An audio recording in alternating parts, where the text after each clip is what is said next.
बिस्मिल्लाहिर्रहमानिर्रहीम। Welcome back to my YouTube channel. तो आज मैं आपके साथ कीमा करेले की इंतहाई मज़ेदार रेसिपी जो कि बिल्कुल भी कड़वे नहीं बनते शेयर कर रही हूँ। तो चलिए बनाना स्टार्ट करते हैं। तो सबसे पहले मैंने 1 किलो के करीब यहाँ पे करेले लिए हैं, इनको अच्छी तरह छील रही हूँ। तो यहाँ पे मैं सारे करेले इसी तरह अच्छी तरह छील लेने के बाद इनके बीज हटा लूँगी। तो यहाँ पे मैंने अच्छी तरह छील लेने के बाद इसके दरमियान में कट लगाना है। तो यहाँ पे कट लगाने के बाद इसके सारे जो बीज हैं इनको एहतियात से रिमूव कर लूँगी ताकि ये जो करेले हैं वो टूटे भी नहीं और इनके बीज भी अच्छी तरह रिमूव हो जाए। तो यहाँ पे सारे करेले जो हैं मैंने इसी तरह तैयार कर लिए हैं, इनके बीज हटा लिए हैं। तो अब इनके अंदर मैं नमक लगाऊंगी, इनके अंदर और बाहर दोनों साइड पे अच्छी तरह इनके अंदर नमक लगाना है। नमक लगाने का मकसद ये है, एक तो ये कड़वे नहीं बनेंगे, इनका पानी सारा निकल आएगा, और सेकंड इनके करेले जो हैं वो बहुत ज़्यादा सॉफ्ट बनेंगे। तो यहाँ मैं सारे करेले 1 बाय 1 करके इनके अंदर नमक लगा लूँगी। इनको खोल के इनके अंदर भी लगाना है और इनके बाहर भी लगाना है। तो यहाँ पे सारे करेले नमक लगा लेने के बाद मैं तकरीबन इनको 2 घंटे के लिए ऐसे ही छोड़ रही हूँ ताकि इनका जो एक्सेस पानी है वो सारा निकल आए और करवाहट भी निकल आए।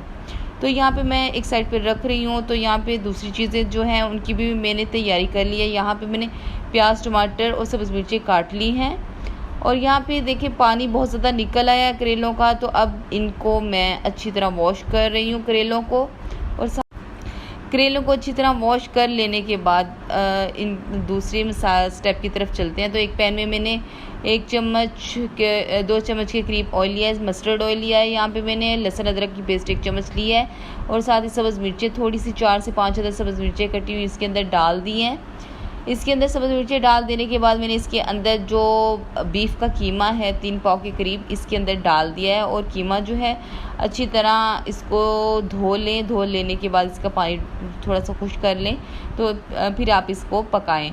तो यहाँ पे मैंने इसका अच्छी तरह कलर आने देने तक इसको अच्छी तरह कुक करना है। इसके अंदर पानी बिल्कुल भी ऐड नहीं करना, क्योंकि कीमे की जो असल ग़िज़ाइयत और मज़ा जो है वो आप इसी तरह इसको कुक करें। और ये बहुत बारीक फाइन चॉप किया हुआ है, इसलिए इसको ज़्यादा कुक करने में ज़्यादा टाइम नहीं लगेगा। तो 1 चम्मच मैं सुर्ख मिर्च डाल रही हूँ, आधी चम्मच नमक, आधी चम्मच हल्दी, 1 चम्मच सफ़ेद ज़ीरा, 1 चम्मच इसके अंदर ज़ीरा पाउडर के बाद इसके अंदर मैंने सूखा धनिया डाल दिया है। तो अब इसको सारे मसालों को अच्छी तरह मैं मिक्स कर रही हूँ। तो इसके बाद इसके अंदर टमाटर 2 अदद बड़े टमाटर चॉप किए हुए इसके अंदर डाल दिए।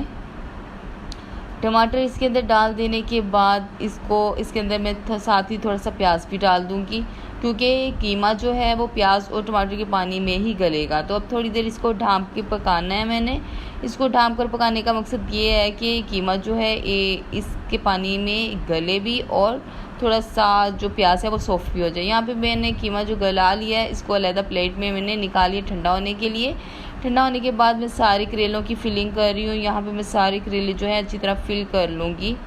तो यहाँ पे सारे करेले मैंने अच्छी तरह फिल कर लिए हैं कीमे के, और जो बचा हुआ कीमा है इसको मैं दोबारा वापस अपने सारे करेलों की फिलिंग कर लेने के बाद बचे हुए कीमे को मैं पैन में दोबारा डाल दूँगी। तो यहाँ पे सारी फिलिंग हो चुकी है करेलों की। तो सेकंड स्टेप की तरफ चलते हैं। अब मैंने इसको करेलों को अच्छी तरह बाइंडिंग करना है, इनको सीना है। तो सीने के लिए मैं यहाँ पे सुई धागा का इस्तेमाल कर रही हूँ। तो यहाँ पे मैं किसी भी धागे के साथ इसको सी लूँगी। तो साइड पे गिरा लगाने के बाद आप जब सिएं तो इस चीज़ का ख्याल रखें कि जो एजेस हैं करेले के इसको अच्छी तरह सी लें, क्योंकि अगर हम एजेस जो हैं करेले के उनको थोड़ा सा भी ये खुले रह जाएंगे तो हमारा जो मसाला है वो बाहर निकलेगा और जो खुल जाएंगे करेले जो हैं वो खुल जाएंगे फ्राई करते वक्त।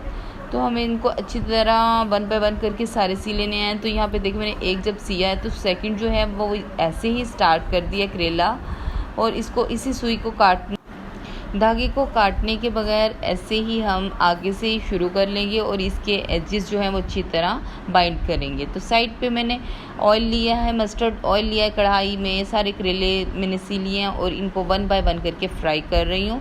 फ्राई करने का तरीका ये है कि हम इसे ज़्यादा ओवर कुक नहीं करेंगे, इसको लाइट गोल्डन कलर आने तक फ्राई करेंगे। और जो चूल्हे की आंच है वो भी हम मीडियम रखेंगे, बहुत हाई फ्लेम पे इसको बिल्कुल भी फ्राई नहीं करना, वरना वो बाहर से जल जाएंगे और हमारे करेले अच्छी तरह सॉफ्ट भी नहीं बनेंगे।